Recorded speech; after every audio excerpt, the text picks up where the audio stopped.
Ladies and gentlemen, if you are a federal employee considering maybe moving over to the private sector, or maybe you're considering a federal job, this video is going to help you think through the biggest things to consider on the finance side, the benefit side, and some of the non-financial things as well, to compare apples to apples, because sometimes it's really hard to compare when the benefits really don't line up, and it's hard to compare apples to apples of what you got on the private side compared to the federal government. So we're going to dive right in. Now, today's video is based on a question we received there's a link in every YouTube video description where people submit questions to us. And this is when I'm going to actually read the question and then we'll go through and answer it for them. Okay, so this question they say, I resigned from federal service in August of 2022 after serving a little over 9 years in the federal government. My high 3 is about $150,000.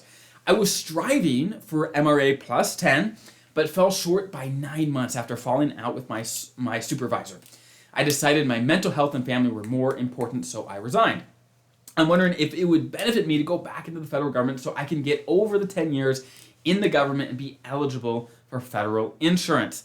Currently, I am getting a better job offer soon at a pay rate of about $89,000 in the federal government.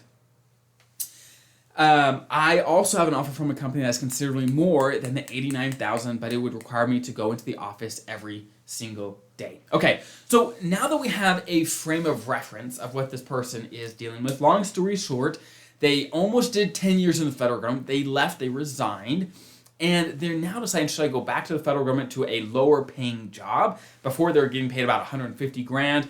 They could take a federal position at about $90,000, or they could go take a private sector position where the pay is significantly more. Let's talk through some of the biggest things to consider. Number one is insurance. Insurance is a massive, massive deal.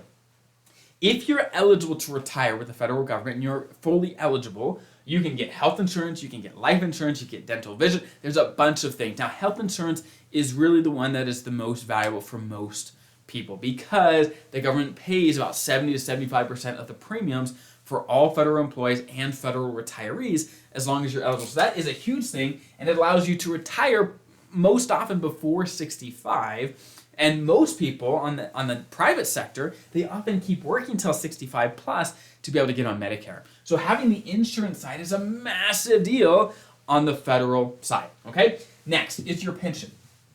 Whenever you work with the federal government, you pay into the pension system. As long as you're eligible to retire, then you would get a pension, a monthly payment every single month, which that is very, very rare to see over here on the private side, okay? So in this example, this federal employee's example, they had almost 10 years, and getting up to 10 years would increase their pension, right? They'd be able to get more from their pension for every extra year they did with the federal government, right?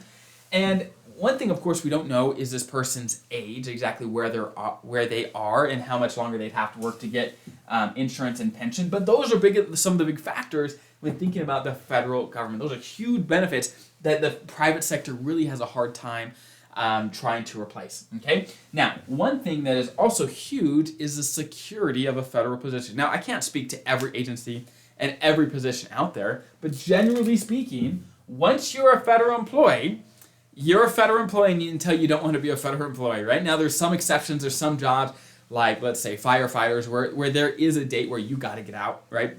There is a mandatory retirement date. But generally speaking, federal employee work is very secure compared to the private sector. Now, of course, the federal government has their issues too, whether it be government shutdowns or whatever it might be. But generally speaking, there is a lot of security that comes with the federal government. You get great insurance, and your pension, you get a pension as well, which is huge, okay? Now, on the private sector, what do you get? Well, generally speaking, you can get higher salary. That's not always the case. Sometimes a federal position is actually very hard to replicate on the private sector. It depends on your industry and what your job is.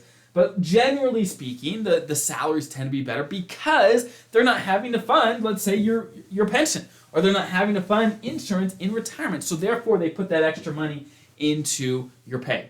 Now, when it comes to being better off in retirement, most people, when they get extra pay, they just actually spend more, right? They spend more, so their retirement actually isn't better because they just spent more money and they didn't have these forced saving instruments, almost like a pension, right? They're forced to put money into their pension, and their government saves some for them, so they have something come retirement.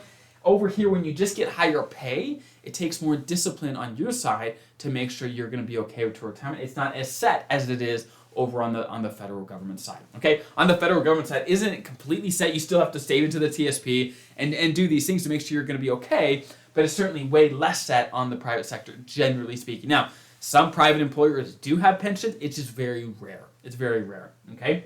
Now, so let's say your salary is bigger. In this example, this question, his salary definitely would be bigger with a private sector, right? In the private sector. Now, the one thing that makes it very hard to compare is every single job out there in the private sector, the benefits are different, right? With the federal government, there's a lot of things that are the same for almost all federal employees, right? On the private sector, the benefits vary. They vary. The match they might give you on your 401k or 403b on your investments, that varies, right? The quality of, let's say, bosses and your work-life balance and the security, that varies, right? All of these things vary. The benefits, what they pay for your health insurance varies, and what they offer in retirement varies. All these things vary tremendously. So that's what makes it difficult sometimes to compare between the private sector and the federal government. So, but here are the biggest things to consider. Now, in this example specifically, this person that says, hey, I almost have my 10 years. Should I go back in efforts to get the insurance and increase my pension and those sort of things? And my gut answer is, yeah, probably. Just because he was so close to 10 years, he just had, let's say, another 6 months or so, right? If he just worked for the federal government for another 6 months, he'd be able to lock in insurance for the rest of his life. He'd be able to lock in a bigger pension for the rest of his life, and then he could leave and go to the private sector and make more money and do things like that. So if you're close to a big milestone on the federal side, it's going to probably be hard to replicate that sort of bump you'd get by hitting a new milestone, whether it's retirement eligibility or being able to get insurance or whatever it might be. Okay. But that being said, sometimes the private sector has lots of perks as well. There's just pros and cons. These are the things to consider. Now, one thing I will say before I let you go here, when it comes to your pension, that can be very, very valuable, as you might have suspected. And here is an idea to give you a sense of how hard it is to replicate your pension when it comes to how much extra pay you would have to be able to replicate your pension. Okay, let's do an example. Let's say that your pension from the federal government is, let's say, $40K a year. Okay, I know many of you don't have that high, or some have bigger pensions than that, but let's say you get $40K a year once you retire from the federal government. Okay, just as an example. Well, what would it take to get paid over here to be able to replicate a pension of $40K a year? Okay, well, long story short, there's different ways to do this, but a simple way to do it is to divide whatever your pension's going to be by 4%. Okay, by 4%. Long story short, that basically gives us an idea of how much money we'd have to have saved for retirement to be able to provide $40K comfortably for the rest of your life in retirement. And if we do this math, to provide $40K a year for the rest of your life, it's $1 million. It would take $1 million, okay, $1 million of retirement savings to be able to replicate a $40K pension for the rest of your life. That's what it would take, right? So pensions, having guaranteed income for the rest of your life, can be very, very helpful, okay? And they tend to be worth a lot of money. Now, this isn't perfect, but even if it, let's say, is 800 grand or whatever it may be, that's still a lot of money. You'd have to get paid a lot over here to replicate it. And sometimes people are paid enough over here to replicate it, but of course it would have to mean that you save the money, you invest it, and you have the discipline and the knowledge to make it happen. Okay? So again, I'm not trying to poo-poo the private sector. I'm just trying to talk through the different benefits of the federal government. There's a lot of benefits that are done for you, but the one big thing the private sector does have is there's flexibility, right? You're not locked in. With the federal government, you got to stay the however many years, right? Or you don't get a lot of the benefits. It's really a matter of just staying to the end, getting your time, and then retiring. Over here, there's a lot more flexibility. There's potentially more room for growth. It just depends on your position and your agency and everything going on, right? So I hope that's helpful. I hope that gives you a sense of what things to look at. But if you have any questions yourself that you want us to talk through on a future video, there is a link in the description to submit that to us, and we will do our best to cover as many of those questions as we can in the future. But have a great rest of your day. I'll see you guys next time.